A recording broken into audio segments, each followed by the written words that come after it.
Bismillahirrahmanirrahim. Alhamdulillahirabbil alamin. Wa kafa billahi shahida. Asyhadu an la ilaha illallah wahdahu la syarika lah wa asyhadu anna Muhammadan abduhu wa rasuluh la nabiyya wa la rasula ba'da. Selamat pagi siswa-siswi kelas 12 SMA 1 Negeri Tambang Ulang. Senang sekali rasanya bisa kembali melakukan pembelajaran pendidikan agama Islam, namun dalam kondisi yang memang kurang kondusif. Mari kita maksimalkan, semoga pembelajaran ini bermanfaat dan tentunya berkah dan bisa menambah keilmuan kita, menambah keimanan kita kepada Allah Subhanahu wa taala. Amin ya rabbal alamin. Pada kesempatan kali ini di tahun pelajaran yang berbeda dengan materi yang berbeda tentunya. Bab 1 tentang semangat beribadah dengan meyakini hari akhir. Di sini sudah kita tempelkan peta konsepnya bahwa yang akan kita pelajari adalah tentang hari akhir. Semoga bisa menambah keimanan kita nantinya.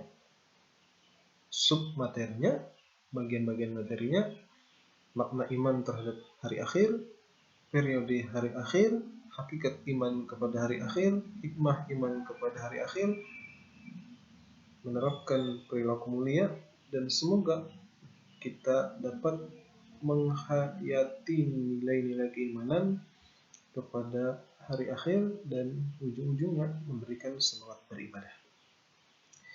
Baik, mungkin kita akan membuka sesi ini dengan ayat-ayat, karena dalam agama Islam, dalam meyakini sesuatu, kita memerlukan acuan, dan acuan kita adalah Al-Quran, karena itulah kitab suci kita. Baik, di sini sudah ada beberapa ayat yang kita lampirkan dan akan kita coba bacakan, dan semoga kalian juga membacanya di rumah.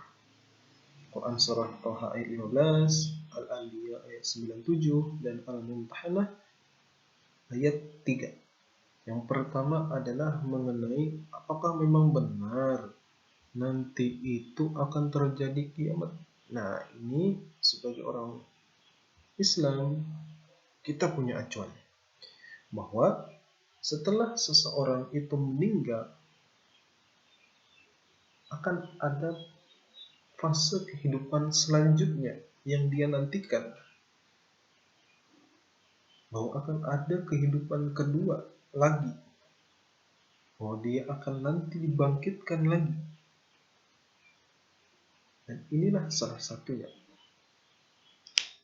bahwa Allah akan mengadakan yang namanya hari kiamat, hari pembalasan, hari di mana semua amal yang kita lakukan akan dihakimi seluruhnya. Yang baik akan masuk surga, yang buruk tentu neraka. Kita tidak bisa, apakah kita ini termasuk ahli surga atau tidak. Kita merasa kita hari ini sudah sholat, hari ini kita sudah ngaji, hari ini kita sudah sedekah, hari ini kita sudah bantu orang tua, hari ini sudah melakukan kebaikan dan lain sebagainya. Melakukan kebaikan-kebaikan pada intinya tidak menjamin kita masuk ke dalam surganya Allah Subhanahu wa taala. Nah, bagaimana dengan kondisi yang kita sembahyang pun kada, sedekah pun tidak, menolong orang tua enggan, berbuat baik pada orang lain jarang, dan menyibukkan dirinya hanya dengan gadgetnya, dengan gamenya, dengan TikToknya? Maka hal apa yang akan menjadikan kita masuk ke dalam surganya Allah Subhanahu wa taala? Apa yang membuat hari kiamat kita akan selamat jika yang kita kerjakan hari ini hanyalah hal-hal yang kurang bermanfaat dan justru sia-sia? Maka tentu ayat yang kita lampirkan di sini adalah menginginkan agar kita kembali lagi pada fitrah kita bahwa kita adalah makhluk yang diciptakan, yang kelak senantiasa akan dimatikan, lalu akan ditanyai berbagai macam pertanyaan sesuai dengan apa yang telah kita kerjakan saat hidup di dunia ini. A'udzubillahi minasyaitonirrajim. Inna as-sa'ata atiyah Inna as-sa'ata atiyatun akadu ukhfiha litujza kullu nafsin bima tas'a. Sesungguhnya hari kiamat itu akan datang. Sengaja, ujar Allah, aku merahasiakan waktunya agar supaya tiap-tiap diri itu dibalas dengan apa yang ia usahakan. Sengaja oleh Allah Subhanahu wa Ta'ala tidak diberitahu kita ini kiamatnya apabila.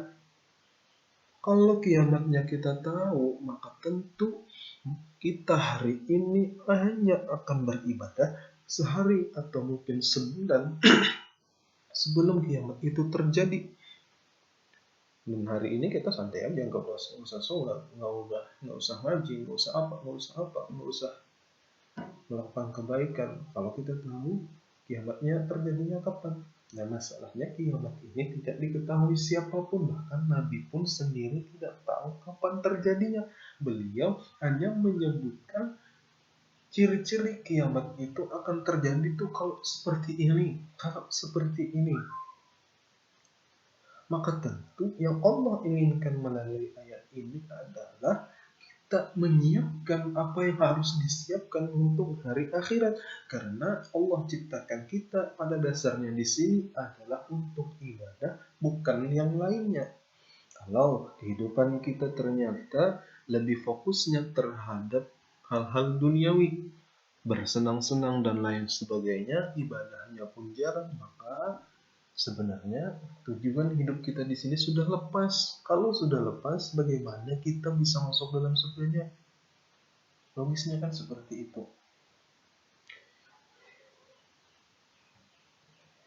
Ayat selanjutnya bercerita tentang penyesalan orang kafir dan bisa saja terjadi pada orang muslim yang lalai. A'udzubillahi minasyaitonirrajim. واقترب الوعد الحق فإذا هي شاخصة أبصار الذين